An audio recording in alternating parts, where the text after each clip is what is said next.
Today I have for you guys the Mark 8, the 2022 Volkswagen Golf GTI. I will be answering your questions as I review this hot hatch.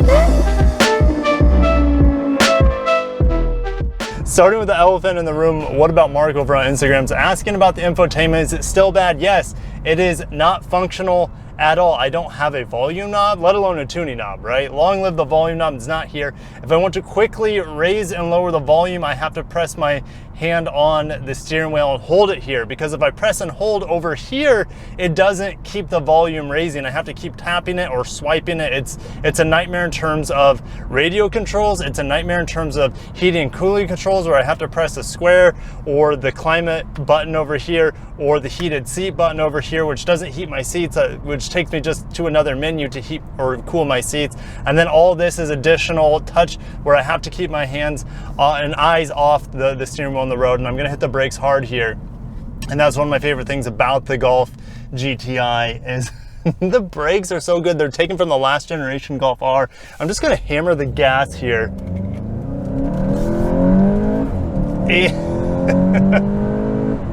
And the LSD does a great job. There's like no wheel spin. Yes, there are summer tires, really good quality tires on here, but just hammering from a stop with the wheels cranked on a slight decline, this vehicle just puts all that power and torque down with no fuss whatsoever. Flying Double Eagle is asking about the DCC or the adaptive suspension, the adaptive dampers in here, and hasn't been updated. Yes, they've been updated. They've reprogrammed the system. We also have slightly different tuned suspension here compared to the 7.5 that you had. And I really enjoyed this adaptive suspension. Makes me wonder what this vehicle rides like without it, because I'm sure it's vastly different. To tune your suspension, you'll click vehicle mode, and it'll, you have different vehicle modes, which is going to change all the dynamics of the car. But I have custom mode on, and when you come to a stop, you can play with it a little bit more. And it says, because it's not available while I'm driving, unfortunately. Press the menu button, and then you have this adjustment to how stiff you want your custom. Now, I have everything in sport here for my custom mode, and I've been enjoying driving with DCC all the way slided to the comfort end. For commuting, to me, that's the best way to go. But for 0 to 60 here, I'm gonna turn sport mode all the way up for the suspension. We want a nice firm suspension to put down the power. We're going to keep it in custom mode. We're also gonna put it in sport mode here. We also need to turn off stability control, which you're gonna go into exterior swipe to brakes, go to activated, go to ESC off, confirm. And then I believe I just hold the brake down, I torque brake, launch control program active, goes to 4,000 RPM and go. There we go. And yeah, that was quick. I got clocked at 6.33 seconds there to 60, which is plenty quick, and I'm sure it can even do quicker. I was not on very smooth pavement there, but 6.3 without launch control, with stability control off. Anyways, I'm pulling over because I want to get back into the comfy suspension control settings. Now, technically I could have just pressed eco mode or comfort mode, which would have done it for me, but I don't like how the engine and the steering is there. So I'm going to go back to custom here and go all the way to the comfort mode, so I'd have a more comfortable driving experience. And it still handles really well, even on the full comfort end of this DCC system. Randy is saying he loves the Volkswagen reviews. Thanks, Randy. I'm glad you appreciate them. I typically don't cover Volkswagen on the channel. As most of you guys know, it's typically Japanese and Korean cars. I am given whatever my press fleet locally gives me. So if they don't have any Japanese or Korean cars they give me, they just give me a Volkswagen, and I'm okay with that because this car is really good and fun to drive. I wasn't that keen on the ID4 if you watch my review there, but I'm enjoying this car a lot more. Anyways, how's the capacitive touch steering wheel controls? Did you accidentally turn on the seat heater? And you're also wondering with the LSD and the new suspension. Well, capacitive steering is not my cup of tea. I'm getting used to it. I still don't like it. Now, I can't accidentally turn on the heated seat controls on the steering wheel, but I can accidentally turn on the heated steering wheel button on the steering wheel, which there are 3 settings, but I haven't accidentally done that. It's kind of in an odd place. And in terms of the LSD, well, the LSD is excellent. It's kind of a clutch-based system.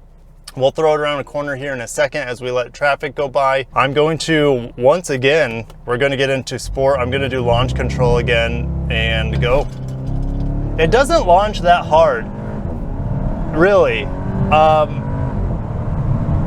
And I think it's because it's just trying to minimize any sort of wheel spin at all.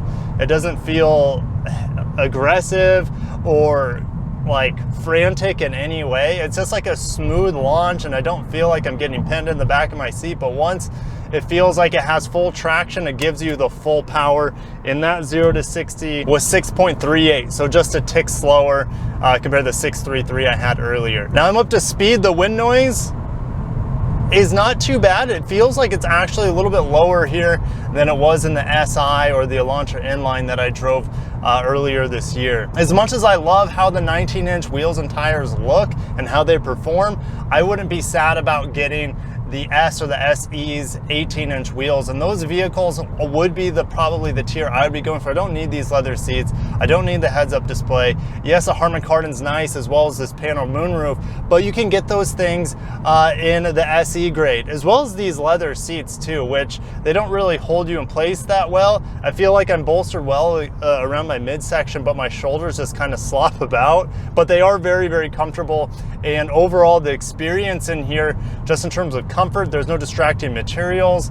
It's soft touch in a lot of places. There's no like high quality materials. This dash honeycomb is just like a plastic slab, but that's okay.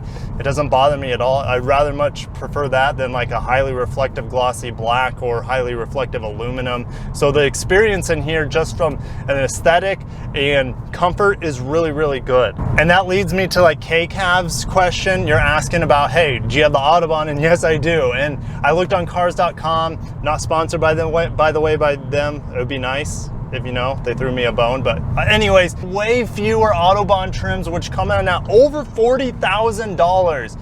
So yeah, like, I'm gonna put it in a sport mode though. Most people are gonna be buying the S or the SE grades, no doubt. So here we go, we're back into sport mode. And I think Scuderia on Instagram was asking about the handling and how the steering feels.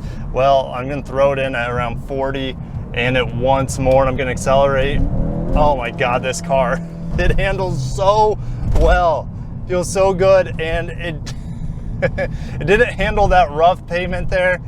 Because I have it in the stiff setting, I put it into sport mode, and that's why I prefer to be in comfort mode. But like, the steering's really good. I prefer it to be actually a little bit stiffer than what it gives me. It doesn't feel quite as eager to turn in, let's say like the Civic SI. But the steering in here, the handling, and the acceleration of the turns with this LSD is phenomenal. And I would love to take this car on track against the Elantra N, which I've just freaking fell head over heels over that car. I'm not having as much fun in this vehicle because it doesn't have the 6-speed manual, but the auto rev match downshifts on the Elantra N were just phenomenal. And that car comes in at like $9 grand less than this Autobahn. But anyways, I don't want to get too far off topic. The steering's good. I just wish it was a little bit stiffer.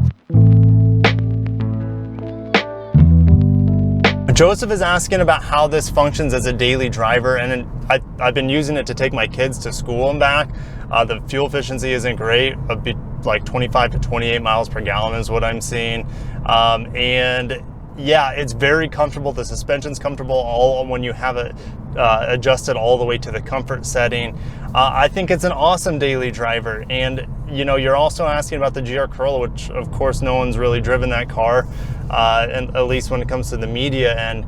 And I can't really compare that car to this. I don't know the pricing on it. The power is more on that vehicle. The torque is more. I only have 241 horsepower on this vehicle. That has 300. So it'll be very interesting to see how Toyota prices that car. And that car is going to be, I feel, much harder to get your hands on at the dealerships than this car. Oh, there's an Ioniq 5 right there. That's pretty cool. Yeah, GR Corolla, it's good to have options here in the hot hatch segment. Like, I feel like this segment was pretty much dying on its last legs, and now we have a bunch of hot hatches and hot sedans between upper 20s to mid 30s on the market that are just absolute pleasure machines to drive and are actually functional with 5 seats, 4 doors or 5 doors. So like, it's a great time to be a car enthusiast on the market because there's just so many good options. This Golf GTI, this 8th Mark 8 8th generation is absolutely phenomenal overall. And they could essentially make it perfect just by having some climate control knobs as well as volume control knob up here. Oh, by the way, the Android Auto in here takes up the whole screen, which nice job, Volkswagen. At least you did something really well there when it comes to infotainment. MPES is asking about what makes this car special. To me, what makes this car special is the nostalgia and the looks. I've always been in love with the package that is the GTI. I've always loved the big wheels, always loved the boxy nature to it, the iconic C-pillar, the honeycomb grille. Like, to me, the GTI looks way better than all of its competition, but that's just personal preference. I think it blows away of the Elantra N in terms of looks. I think I like the overall package better in terms of looks and design, better than the Civic Si, which I think the Civic Si is an excellent looking sedan. It's much more of my taste, and then it's Euro inspired, more designed after this sort of vehicle compared to the 10th generation Si, which is an anime origami sort of project. So yeah, that's the major thing that makes this car special for me, is the package and the looks. The engine is great, the torque's great, the DCT is really good in here. I would put it above, and this is answering another person's questions. I'll put you that question up right now. I would put this DCT way above the 7-speed DCT and the Elantra inline that I drove, but not quite as crisp or as fast or satisfactory as the DCT, the 8-speed DCT in the new Elantra N or the Kona N. So it's still really good. It's better than most automatic transmissions out there in terms of speed. And then when you're just cruising, doing daily drives, it's actually really pleasant. And it's something I didn't have that experience with the Elantra inline, where I felt like I had to actually put the gas down to get that transmission to want to behave like I wanted it to. And I love the brakes. That's one of the things, as I go to the stop here, one of the things about this car that leaves like the Civic Si completely in the dust is the brake feel on this vehicle, as well as the GLI. It's kind of brother to this vehicle. The brakes here taken from the Golf are just so good. They give a lot of progression, but they just feel so strong, and there's like a good heft to it. It's not a soft brake pedal with a lot of travel, but you kind of have to stomp on it, which I enjoy because it still keeps progressing. It's kind of a depth of brake feel that you typically don't get in vehicles of this class. And yeah, just slinging around the turns, it just feels so planted, so good. No understeer. That's one of the things that they wanted to do with this Mark 8, is take away the understeer, and yeah, it just feels like I'm handling an all-wheel drive car, or even not really a rear-wheel drive car, but maybe like an all-wheel drive car, on how well it rotates and put downs the power. Richard Brown is asking if this vehicle costs too much. And if you look at previous years, let's say the 7.5, for example, I know that was a cheaper car, but this car does handle a lot better. The LSD is standard, and it's definitely a step up. It handles better than the old generation. And it just, to me, yes, it is worth the price premium. Is it worth $40,000? Hell no. I would rather take a ton of other options. I would just go for actually the Golf R if I'm spending over 40K on a GTI. So no, is it worth low 30s to upper 20s? Absolutely. And that's where its main competition is: the Civic Si, the Elantra N, which I feel like the Elantra N would roast this car as it roasts the Civic Si, but the Civic Si comes in a little bit cheaper than these options. So to me, what makes this a better vehicle, if you had to pick between this and the Elantra N, is just the styling, and that's about it, because everything else on that car is better. But the handling here is still super enjoyable. The EA888 2-liter 241 horse is enjoyable. It feels like it kind of runs out of steam after 55-60 miles per hour, but up until that point, which is where most people are driving on a daily basis, it is a very enjoyable and an enthusiastic experience that this car gives you. And lastly, the most important question, Sanders asking, why do drug dealers in Europe only drive the GTI? Well, you know, there's kind of that stigma here in the United States too, with the vape bro sort of thing. But STI owners and WRX owners also get that sort of stigma, which is maybe warranted, but it's just funny to talk about. Yeah, I love this car overall. The looks of it are the best in its class. It's better looking than everything else. We don't know the pricing of the GR Corolla. It's not on the market at the time of this, so can't really factor that vehicle in. To me, it looks better than the WRX. It looks better than the Civic Si. It looks better than the Elantra N. The Elantra N to me still is a more fun vehicle, and it's a more functional vehicle, and it has probably a better 6-speed manual. If the 6-speed manual in this vehicle is the same as the GLI that I drove, it's okay. It's better than not having this. I'd rather still have the 6-speed manual over this DCT, even though this DCT is pretty darn quick and overall really good transmission. I still would prefer to roll my own gears in this sort of hot hatch vehicle. So with the current market, it's almost like, well, which vehicle is available? What can you get your hands on? And if you're looking for a fun hot hatch commuter car, this vehicle definitely fits the bill. It's not going to be nearly as fuel efficient as the SI, which that gets like 35 plus miles per gallon. This thing is more around 25 to 28 miles per gallon. But overall, the fun factor is still there.